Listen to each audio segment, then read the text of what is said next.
Charizard is one of the most iconic Pokemon in the whole series, rivaling the popularity of even Pikachu.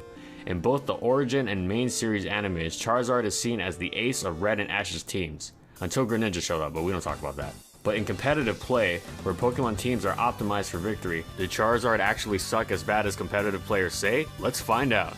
Welcome to Competitive Pokemon History, where we go over a Pokemon's journey through the metagame over the years. This video will briefly cover any notable Charizard information in both singles and doubles throughout the generations, including both SMOGON and VGC formats. In addition to this, only significant changes in Charizard will be covered, as this video would be too long otherwise. Alright, let's get started. Beginning in Gen 1 from 1996 to 1998, tournaments for the first generation of Pokemon games were held during an event known as Nintendo Cup. In this tournament, players were allowed to make teams of 6 Pokemon, but battles would be conducted in 3v3 singles matches, with players choosing from their pool of 6 whose total levels did not exceed 155.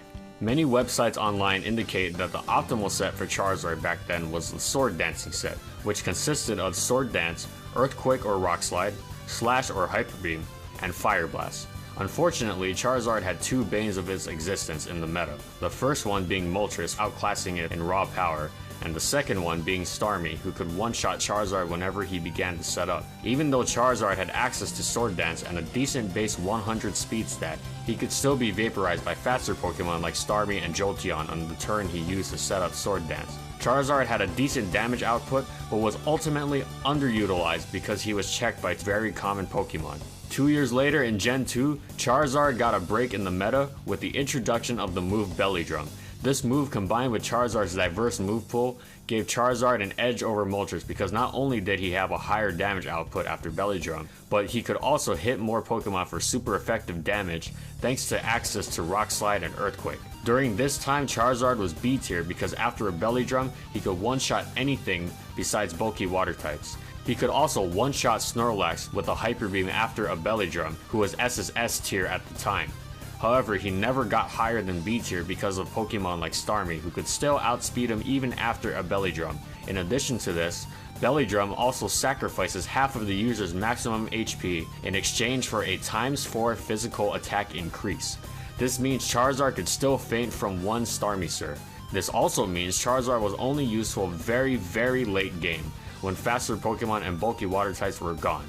Charizard was essentially the cleanup crew during a battle. Moving on to Generation 4, Charizard became more effective as an all-out special attacker. But with the introduction of Stealth Rocks, Charizard and many other Pokemon unfortunately went from underused to never used in modern competitive single formats, such as SMOGON.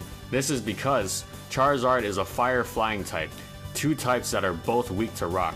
Upon entry, Charizard loses 50% of his health when Stealth Rocks are up, making Belly Drum useless, since Belly Drum also sacrifices 50% of its maximum health.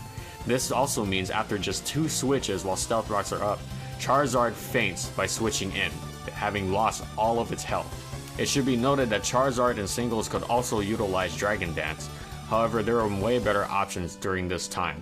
But that's okay, because in Gen 6, Charizard finally reached top tier status in both SMOGON singles and VGC doubles formats, with the introduction of its Mega forms.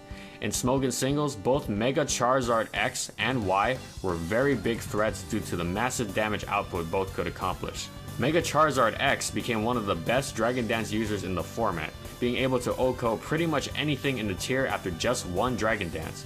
This is because not only does Charizard X have a massive attack base stat upon Mega Evolving, but it also has the Tough Claws ability, giving contact moves like Flare Blitz an extra 33% increase in damage. In Gen 6 VGC up until VGC 2016, Charizard Y shined in particular because of his access to a stab sun boosted Heat Wave. Heat Wave in doubles hits both of your opponents simultaneously, and thanks to Charizard's massive special attack stat, not a lot of Pokemon, even the top tier ones, could survive a Heat Wave. And just like in singles, Charizard Y could vaporize water type Pokemon with access to Solar Beam, being able to threaten common VGC Pokemon such as Tyranitar and Rotom, so long as he can set up the drought safely. But both Mega Charizards are not without their weaknesses. Both keep Charizard's base 100 speed stat, which means it could still be outsped by a number of the other top tier threats in both formats. Though counter defensive options depend on the Mega, both Mega Forms can be walled by a few set of bulky Pokemon. Finally, both Mega Forms, especially Charizard Y, do not like being hit by rocks. In singles in particular, Stealth Rock was still a problem for Charizard because it still loses 50% of its health before it Mega Evolves. However, despite these setbacks, the absurdly high damage output from both Mega Evolutions made Charizard one of the best competitive Pokemon in the metagame. It only took 6 generations, but it's cool to see Charizard is finally as powerful in the games as he's depicted in the anime. So did Charizard actually suck? Well, he did get bought by Stealth Rocks for 2 generations, but the other 4 he was decent, and one of those he was even top tier. So I'm gonna say, nah, not really. He was pretty decent for at least 4 out of 6 generations. And hopefully he'll be good in the 7th generation too. Thanks for watching, everyone. I hope you enjoyed this little overview of Charizard and competitive Pokemon. I also hope you thought it was interesting how Pokemon can change so drastically between generations of competitive battling.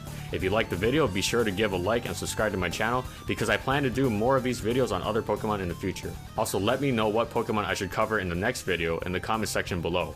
Or just tell me what you love about Charizard because I know a lot of Pokemon fans love Charizard. And I'll catch you all later. See ya!